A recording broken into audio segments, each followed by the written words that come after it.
I recently had the privilege of rolling with PJ Barch, who's one of the best jiu-jitsu competitors in the world. And I'm lucky enough to get to sit down with PJ to discuss our roll. And if this video gets 1,500 likes, I'll release the full conversation between us. But until then, here are my top takeaways from my conversation and roll with PJ. Whether we're playing guard or working from top position, a good goal to have is to get behind your opponent's knees. So when we're defending, we want to prevent the attacker from getting behind our knees. And this is going to be very hard to do if our knee is internally rotated, as it tends to give the attacker better access to the back of our knee. So from a leg drag position, if the passer can internally rotate our knee, they're probably going to get behind our knees. However, if we can externally rotate our knee, now we can hide the back of our knee and retain our guard. So when Joseph is defending this Kiss of the Dragon inversion from reverse de la Riva, he's externally rotating his knee to prevent Max from getting behind it. He then clears Max's foot to his other hip to make it very hard for Max to get behind the knee. So Max switches his attention to getting behind the knee with his other leg, but Joseph keeps his knee externally rotated, making it hard for Max to exploit this space as Joseph surfs across Max to defend the entry. Because what Joseph depends on a lot is that external rotation of that front knee, like his right knee. He's going to externally rotate that across your body a lot as he's doing this. So it's his superpower. Here's another example from de la Riva. As our opponent rotates looking for a berimbolo, if our knee is relatively straight, or they can force it into internal rotation, they can get behind our knee to start setting up their attacks. And you can see as I try this same move on PJ, his focus is on externally rotating his knee to the mat to deny me from getting behind his knee. Again, this is Joseph's superpower where he externally rotates his knee to prevent the attacker's free leg from getting behind it. And now from here, if they keep a strong grip on our primary leg, we can work to clear their de la Riva hook, and now we're behind their knees. However, if they let go of our primary leg, now instead of clearing their de la Riva hook, we look to step our leg past it. Now you'll notice during these counters that Joseph is being very aggressive with his hand on the side of the de la Riva hook, using it to reach for connection, so when he escapes, he's immediately countering with offense of his own. While this is great, it can also lead to them passing our arm across their body, so now they're outside our elbows. So it seems to me like we externally rotate our knee to stay safe, and then we decide how aggressive we want to be by how we use the arm on the side of their de la Riva hook. If we try to use it to make connection, it can be great, but it can also lead to them taking our back. So a safer option would be as they go into their berimbolo, we externally rotate our knee. But this time, the hand on the side of their de la Riva hook goes to the mat, which allows us to scoot our hips away. And as people get really good at like diving underneath your back, you have to have your right hand posted to the mat, like mine is right here, to slide my hips away. See how I'm moving my hips away right there? Yep. And then pull your knee down towards the mat in that like pigeon pose type of situation right there. This idea of getting behind the knees also applies in leg entanglements. From a position like K-guard, if we can grab their heel, now we can keep their knee internally rotated.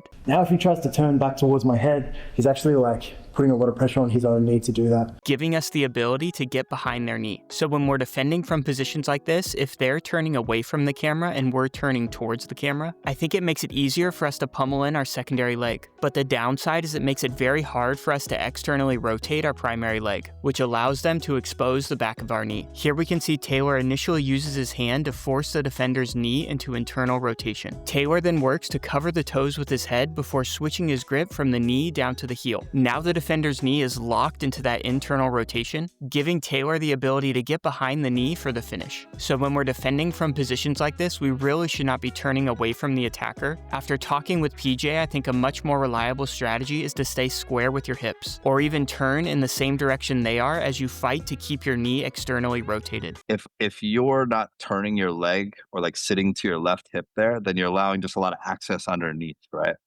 And so I think like staying more square with your hips instead of turning to allow them to like have all the access to get underneath your legs right there. So now if my opponent is very persistent on spinning my leg, I'm going to focus on spinning that same direction as I try to keep my knee externally rotated to protect the space behind my knee. And if you're able to clear their foot from the inside to the outside as you turn in the same direction they are, now you can get behind their knee to counterattack for the finish.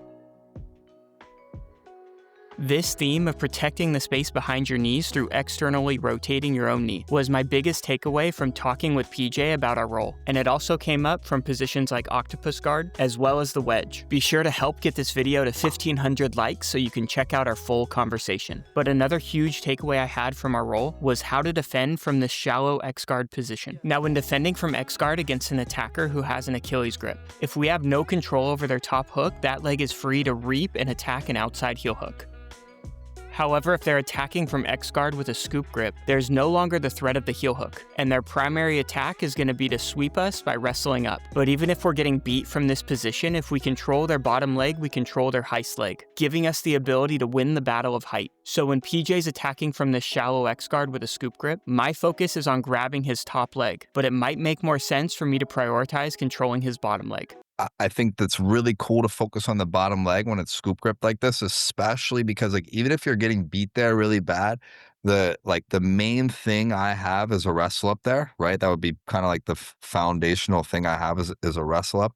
And if you control the bottom leg, you control their like typical heist leg, you know? If I had to go and heist off of my left leg there and you had my right leg under control, or like you picked it up from right there or something like that, then obviously like I couldn't build height on you there. But in my defense, let me explain what I was thinking about doing and why I think it didn't work. What I was trying to do is use a front pummel to escape X-guard, where I bring my foot in between the attacker's legs to clear their bottom hook. But you'll notice when doing this, the attacker has an Achilles grip and Nicky's legs are relatively close together, allowing him to bring all of his weight to one leg while he pummels the other. So the idea was if I can pin his top leg to my hip, it splits PJ's legs apart, creating a big opening for me to pummel my leg between them. However, the scoop grip splits my legs very far apart as well. And as soon as I tried to take my foot off the mat, PJ used it as an opportunity to off-balance me. The other aspect of this is when I stood up, my shoulders are well in front of my hips, which is supposed to make it hard for the guard player to off-balance us to our butt. However, when I stand with this bent over posture, it gives that shallow X-hook a nice platform to push off. And if you're attacking with an Achilles grip, this shallow X-hook helps unweight their leg to attack submissions. Basically a shallow X-guard, right?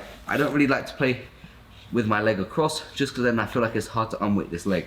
So I play with a shallow hook. However, like we talked about previously with a scoop grip, the threat of submission isn't really there. But PJ uses that shallow X-hook to make it hard for me to transfer my weight to my foot. And if I can't put weight on this foot, I can't pummel my other leg, which makes PJ's sweep extremely easy. This is particularly useful when the defender tries to anchor themselves to you by grabbing your head or elbow. To achieve this grip, the defender likely has to bring their shoulders in front of their hips, creating that bent over posture the guard player is looking for, allowing the attacker to effectively use their shallow X-hook to off-balance us. My left foot is attached to your body, and it only stays attached to like your abdomen when you're bent over right there. And so like I actually like when I'm like in these positions and they bend over to grab onto things, because I attach that foot to their body and I use it to like elevate them quite high and bring their legs really close together and stuff like that. Now PJ's playing nice, but I think my defensive strategy was much better the second time around. Now my shoulders are still well in front of my hips, which is risky against shallow X-guard, and I'm still focused on controlling his top leg, which doesn't make much sense against the scoop grip. But this time around, I stay on my far knee and get back to the idea of externally rotating the knee of my primary leg, the same way Joseph did to defend Max's entry, which keeps my hips square to PJ. And now as he's off balancing me, my hand can be used for base, or of course it can go control his bottom leg if he starts to wrestle up. And the camera angle's not the best, but as we settle, I try to use that same hand to control his arm with a straight grip. And with the straight grip in place, I focus on posting on his shallow X-hook. And if we're getting nitpicky, I think this grip could be better.